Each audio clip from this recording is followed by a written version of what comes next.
Hey, it's Jason. Welcome to WordPress Foundations. This is Module 2, Setup and Installation. This video is titled Hosting Your Blog's Home. So now that you've come up with that cool domain name, the next step is to give your blog a home. And for this, you're going to need to have a web host. Now, if you're not too technical, or even if you are, I highly recommend going with a service that offers the Fantastico feature or the one-click install. Another thing you're going to want to look for is this thing called clustered hosting. Now, what this means is your site is going to be housed on not just one server, but on multiple servers.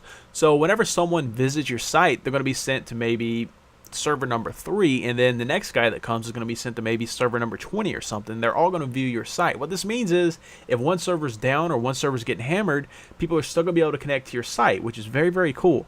So what this means for the end user is they're going to get quick access to your site. Now, if you've ever experienced the dig effect, usually your site goes down and never to come back up. With clustered hosting, your site stays up, or at least that's what it's supposedly supposed to do during that time. Now, as your blog can be served off not just one server, but many servers, that's why you want to have clustered hosting. It does cost a little bit more, but for my money, it's more than worth it. And if you're not sure what the dig effect is, that basically just means you make like front page news on Dig, and when that happens, there's gonna be like a bazillion people visiting your site, and because of that, you're gonna want to make sure your site stays up. If you're using some cheap hosting or something like that, and your site gets hammered, your site's gonna be suspended. I mean, we've all seen it before.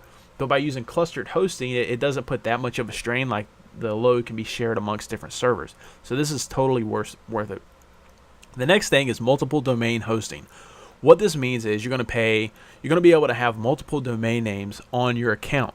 So you can own you.com, your product.com, your productsblog.com, your catsblog.com, and they're all going to be hosted on the same web server, the same hosting account.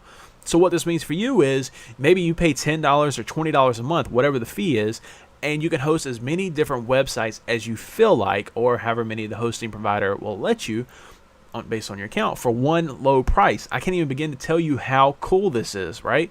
Having 3 websites alone, which would normally cost you 3 times the amount of your hosting, that should just be enough to sell you right there. If you think you're going to have more than one blog ever in your life, it's totally worth having multiple domain hosting. Now, the features I just talked about, clustered hosting and all this stuff, these are nice to have features, and I highly recommend going with them. So you have the one-click install, clustered hosting, and you can have as many domains as you want. But these things are things that you have to have according to WordPress. That is support for PHP 4.3 or higher and MySQL version 4 or above. So now that I've talked about some of the different features, let me tell you about a couple hosts that actually offer this service. Now, all of these offer all the services, or at least they did when the time I created this video. So you may want to do some research yourself, but these are actually some of the best hosts you could possibly use. First is bluehost.com. Next is dreamhost.com. Then you got mediatemple.net, which is the site I use. The reason I like to use MediaTemple is because they got the iPhone app, so I can actually log in and maintain and monitor everything via my iPhone, which is kind of cool. But it's a little, you don't have to have that.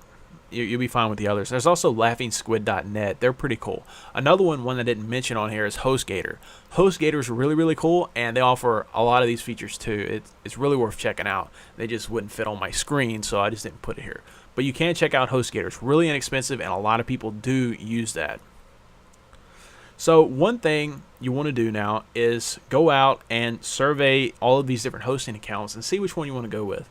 The majority of people like to use Bluehost and HostGator. These are like the 2 low-end versions, the 2 low-end web hosting services, and they're really, really good. And by low-end, I'm not saying their service is bad. I'm just saying their price is actually really low or really affordable. I think Bluehost is $6.95 a month, but you got to prepay for like a year, so you might not want to do that, or maybe you do. HostGator is practically, I don't know how much it costs, but it doesn't cost much at all. MediaTemple, if you get on like their grid servers, like $20, and their other ones like 40 or 50 or something. I mean, you could resell if you do local business marketing. You can resell accounts to your clients, and it basically pays for itself.